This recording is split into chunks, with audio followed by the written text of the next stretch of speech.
que yo creo que en esta tarde va a hacer de bien a los corazones. Amén. Es una palabra y es un mensaje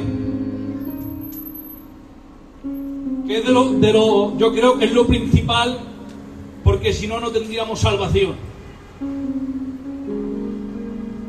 El título de la palabra yo lo he titulado Humillado y exaltado. Porque al que se humilla, Dios lo exalta. Porque Dios trabaja con la humildad. Al Señor no le agrada ni la altanería ni el orgullo. Hoy en día, hermanos, todo el mundo quiere tener lugar, todo el mundo quiere tener cargos, pero les voy a decir algo: no es quien más lugar ocupa, sino quien más vacío deja. Porque hay gente, hermanos, que no tienen lugares, no tienen cargos, pero sin embargo, qué necesarios son en las iglesias. Amén. Que cuando falta un día a la iglesia, cuando falta un día en el culto, todo el mundo pregunta por él, aunque no tiene lugares y aunque no tiene cargos, pero todo el mundo pregunta por él, porque tanto bien nos hace. La palabra del Señor, hermanos, voy a entrar en la palabra de lleno. Dice la palabra del Señor en Filipenses, capítulo 2, versículo 5 en adelante. Y leemos la palabra en el nombre del Padre, del Hijo y bajo la unción y el poder del Espíritu Santo. Y dice así: haya pues en vosotros este sentir que hubo también en Cristo Jesús, el cual, siendo en forma de Dios, no estimó el ser igual a Dios como cosa que aferrarse, sino que se despojó a sí mismo, tomando forma de siervo, hecho semejante a los hombres. Y estando en la condición de hombre, se humilló a sí mismo, estando en la condición de hombre, se humilló a sí mismo, haciéndose obediente hasta la muerte y muerte de cruz. Dale un aplauso al Señor y recibimos la palabra.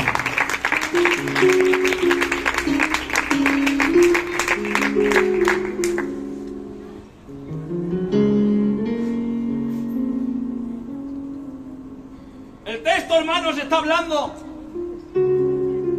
Dice, el cual, siendo en forma de Dios, no estimó el ser igual a Dios como cosa que aferrarse.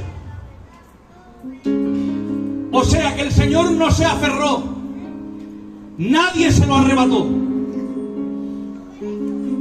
nadie le arrebató su gloria, sino que se despojó Él. Vemos, hermanos, a José.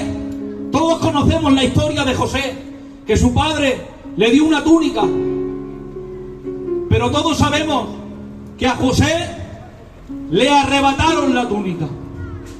Se la arrebataron por la fuerza, pero sin embargo a mi Cristo nadie se lo arrebató. Él se despojó de su manto de gloria voluntariamente por amor a nosotros. Y dice sigue el texto y dice, sino que se despojó a sí mismo, tomando forma de siervo.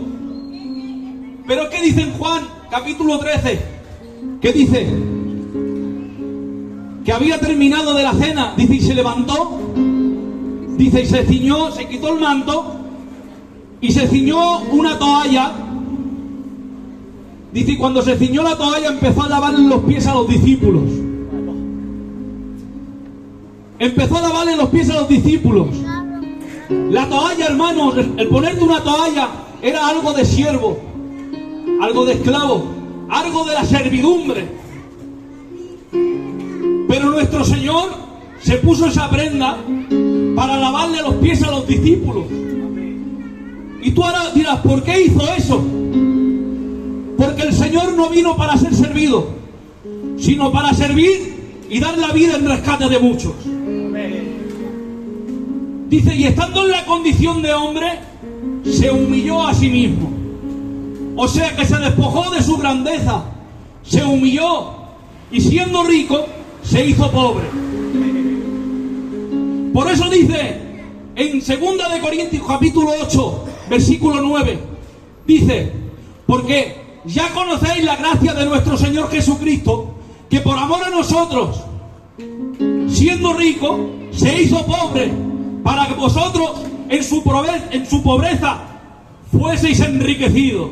Le dio igual, hermanos, todo lo hizo por amor a nosotros. Y sigue el texto y dice: y haciéndose obediente hasta la muerte. Tuvo que ser obediente. Dice, cuando estaba en el monte Getsemaní, estando en el monte Getsemaní, dice: Padre, pasa de mí esta copa, pero no se haga mi voluntad sino la tuya. Tuvo que aprender la obediencia. El Señor tuvo que aprender la obediencia. Y tú dirás: Abraham, ¿cómo puede el Señor aprender la obediencia? Sí, Él sabía lo que era la obediencia en la teoría, pero tuvo que estar en un cuerpo de carne para saberlo en la práctica. Por eso luego dijo: no se haga mi voluntad sino la tuya. Y dice: y haciéndose obediente hasta la muerte. Estaba diciendo que tenía que ser obediente hasta el fin, aunque eso le costase la vida. Verdaderamente, él era el mercader que vendiendo todo lo que tenía,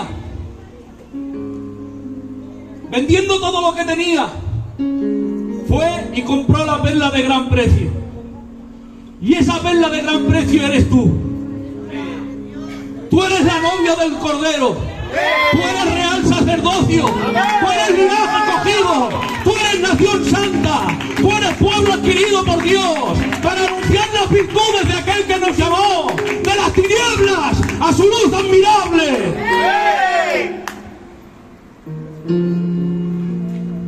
Dice, y cuando dice, fue obediente hasta la muerte y muerte de cruz.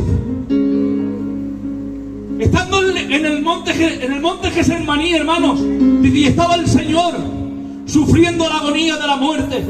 Estaba diciendo: Padre, pasa de mí esta copa, pero no se haga mi voluntad sino la tuya. Estaba sudando gotas de sangre. Estaba pasando por la agonía. La palabra agonía significa una lucha desesperada por la vida. Porque en la cruz hubo tortura, pero no hubo lucha. Porque la decisión ya había sido tomada desde el monte Getsemaní. Y ahora, hermanos, cuando vienen a aprenderlo, dice, y vinieron con antorchas y con palos. Vinieron con antorchas pensando que tendrían que buscarlo. Pero es que Él le salió al encuentro a ellos. Él le salió al encuentro a ellos. Porque nada en la tierra ni en el infierno podían entorpecer el gran propósito de gracia que tenía. Por eso cuando vienen a buscarlo, Él les sale al encuentro. Y le dicen: ¿quién es Jesús? Y Él puso su rostro como un pedernal. Se le enfrentó a ellos y les dijo: yo soy. Y retrocedieron y cayeron. El justo había venido a sufrir voluntariamente por los injustos.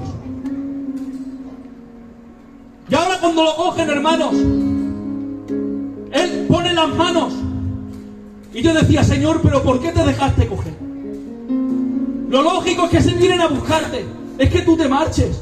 Pero qué va, no fue así, hermanos. Dice: y Él puso las manos.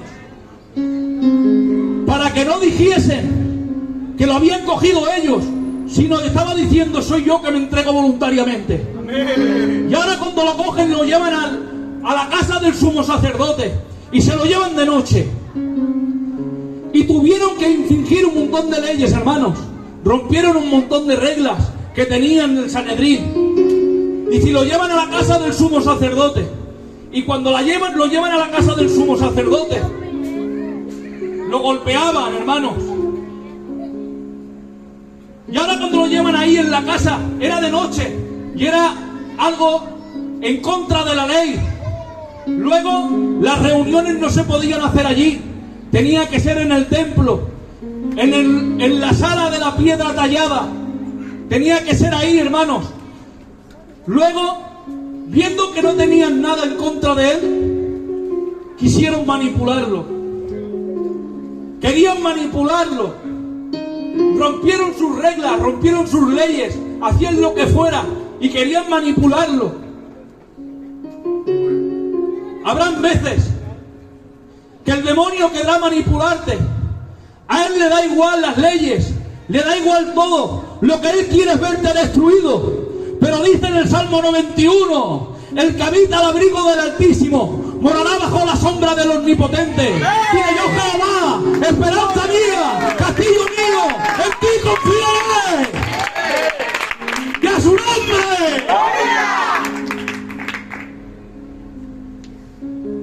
Y ahora el sumo sacerdote le pregunta: ¿eres tú el Cristo? Y él con coraje le responde: yo soy. Porque donde veía a todo el mundo un cuadro de tristeza, un cuadro de derrota, él estaba viendo el triunfo y la victoria. Amén. Y ahora, hermanos, viene un siervo del sumo sacerdote y le golpea, le pega una bofetada en la cara. Y ahora se lo queda mirando él y le dice: si te he hecho algo, vale que me pegues, pero si no te he hecho nada, ¿por qué me pegas, hombre? Siendo el creador del universo, siendo el creador de las estrellas, pero tú tenías que aguantar. ¿Sabes por qué? Porque en su mirada te tenía a ti. Decía: tengo que seguir aguantando, porque está la iglesia de Figueras en juego.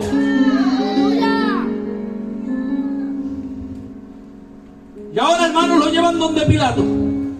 Se hace de día, lo llevan donde Pilato. Y cuando lo llevan donde Pilato, para quedar bien con el pueblo, coge y lo manda a latigar.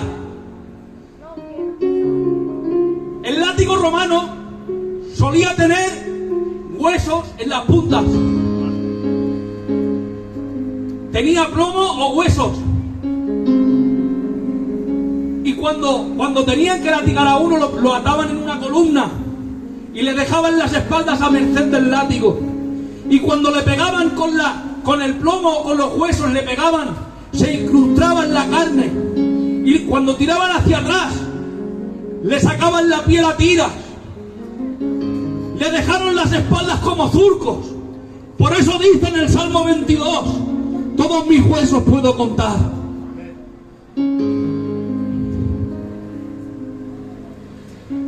Y ahora, hermanos, vienen y le ponen una venda en los ojos, burlándose de él. Unos alguaciles que no eran nadie, pero se burlaban de él. Empezaron a burlarse de él, le pusieron una venda en los ojos, le pegaban y le decían: ¿quién te ha pegado? Profetiza, adivínalo. Burlándose de él, hermanos. Cogen, le ponen una corona de espinas y con una caña le golpeaban en la cabeza. Le salía la sangre a borbotones, hermanos. Todo su rostro era una llaga. Y ahora lo ponen delante de la multitud. Y cuando está delante de la multitud, le decían: crucifícale. Crucifícale. Y él no decía nada. Él callado no decía nada. Y le decía a Pilato: no lo entiendo. Pilato se volvía loco.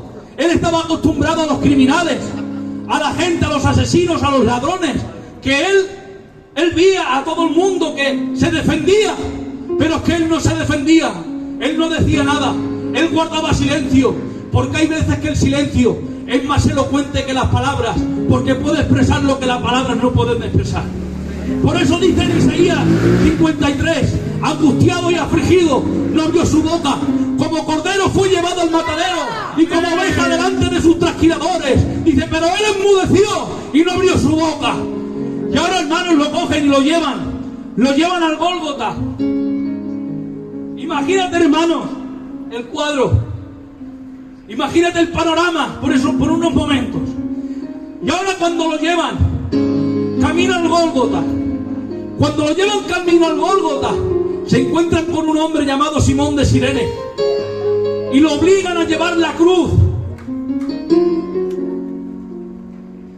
Simón de Cirene llevó la cruz, pero no murió en ella. Y solamente los que mueren en ella pueden obtener resultados. Solamente los que la aman. Porque es necesario que muramos en la cruz con Cristo para luego poder resucitar con Él. Por eso dice en Romanos capítulo 8 versículo 17, dice: si es que padecemos con Él, para que juntamente con Él seamos glorificados. Y ahora, hermanos, cuando lo llevan al Gólgota, le clavan las manos y los pies. Dice el Salmo 22: horadaron mis manos y mis pies. Dice: toros de Basán me han rodeado. Fuertes toros de Basán me han rodeado. El toro de Basán no tenía cuernos. El toro de Basán lo que hacía es que golpeaba con la frente y no hacía heridas. No hacía heridas, pero hacía hemorragias internas. Así hay gente en las iglesias que hacen heridas a los hermanos, golpean a los hermanos y no están vistos, no están a la vista. Pero decirte algo, hermano, que el Señor no nos ha llamado a golpear al hermano, que el Señor nos ha llamado a curar las heridas.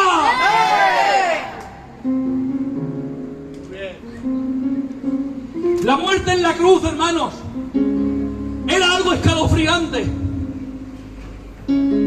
A muchos les cortaban la lengua porque maldecían, blasfemaban. Pero aunque muchos maldecían y blasfemaban, a mi Cristo no le hizo falta, porque Él decía: Padre, perdónalos porque no saben lo que hacen. José, acompáñame. Aleluya, gloria a Dios. Ahí estaba Él, hermanos, en la cruz. Ahí estaba Él, en medio de dos ladrones. Tuvo que ser contado con los pecadores para que algún día nosotros podamos ser contados con los santos. Todo el mundo, todo el que pasaba por allí, se quedaba mirando, se quedaba observando el tiempo suficiente cómo moría el pastor por las ovejas. Y ahora, hermanos, entre la hora sexta y la hora novena, se oye un grito en el Gólgota, se oye un clamor en el Gólgota: Elí, Elí, lama sabactani. Estaba diciendo: Dios mío, ¿por qué me has desamparado? El Padre le tuvo que dar la espalda porque estaba cargando todo el pecado de la humanidad. Cuando dijo: ¿por qué me has desamparado?, no lo dijo quejándose, lo dijo como un hijo que se siente perdido y anhela de nuevo ver el rostro de su padre.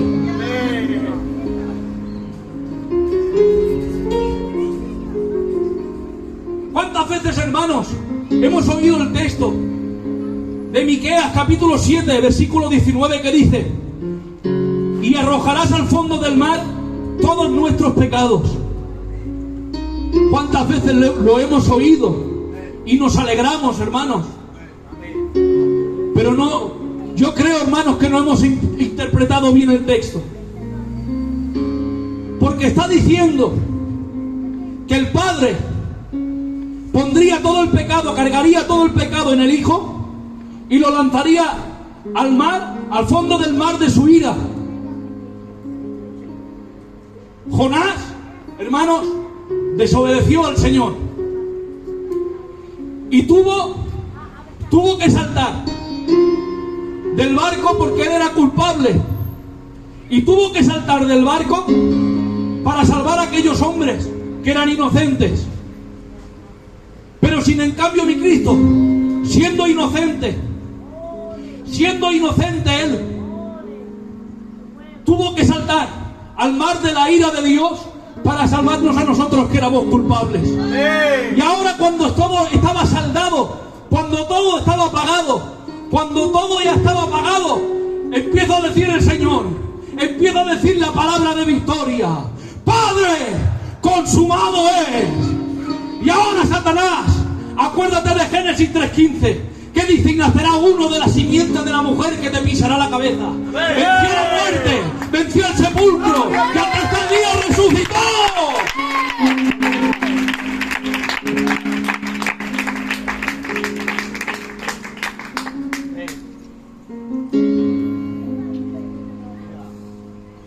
Les voy a decir algo que a mí me hizo mucho de bien, hermanos. Que dice que había un periodista que le habló a 3 hombres, le preguntó a 3 hombres, a un judío, a un musulmán y a un cristiano. Y coge y le pregunta al musulmán y le dice: señor musulmán, si usted muriera ahora mismo, ¿dónde iría? Y ahora el musulmán le contesta y le dice: yo iría al paraíso. Yo soy un hombre justo. Yo amo el Corán. Yo doy limosnas a los pobres. Y el periodista le dice: muy bien. Y ahora le pregunta al judío y le dice: señor judío, si tú murieras ahora mismo, ¿dónde irías? Y le dice: yo iría al cielo. Y le dice: ¿por qué? Dice: porque yo amo la ley de Dios. Yo ayudo a todo el que pueda, a todo el que me necesita. Yo soy un hombre justo. Y ahora el periodista le dice: muy bien. Y ahora le pregunta al cristiano y le dice: señor cristiano, si usted muriera ahora mismo, ¿dónde iría? Y el cristiano le contesta gozoso y le dice: yo iría al cielo. Yo iría al cielo. Y le dice el periodista: ¿por qué? Y le contesta: en maldad he nacido y en pecado me concibió mi madre. Reconozco mis rebeliones y mi pecado siempre está delante de mí. Si él tuviera en cuenta todos mis pecados, no podría estar delante de él. Y ahora el periodista le dice: no lo entiendo. Señor cristiano, no te puedo entender. Al judío sí lo entiendo. Al musulmán también. Le dan limosnas a los pobres. Son hombres justos. Ama el Corán. Ama la ley de Dios. Yo a ellos sí lo entiendo porque tiene mérito. Pero a usted, señor cristiano, no lo entiendo. Y ahora se lo queda mirando el cristiano y le dice: porque yo voy al cielo por causa de las virtudes y los méritos de otro, mi Señor Jesucristo. Amén. Que vivió la vida perfecta que yo no pude vivir, que murió en el lugar de los pecadores y pagó la pena que había contra mí. Amén. Todo tiene que ver con la obra redentora de Cristo. Amén. Decirte que hoy que estás aquí, si hoy estás aquí, no es fruto de la casualidad. Si hoy estás aquí, es porque mi Señor Jesucristo un día lo entregó todo por ti. Amén. Hasta aquí, hermanos, lo que el Señor ha puesto en mi corazón. Dale un aplauso del cielo con nosotros.